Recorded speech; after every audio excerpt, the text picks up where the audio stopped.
Oh,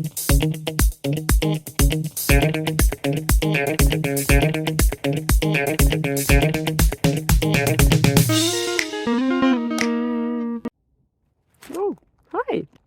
Yeah, today there is a little bit of a perspective change happening because sometimes the answers are in the details, you know. Will it be the case for the next question? Let's see.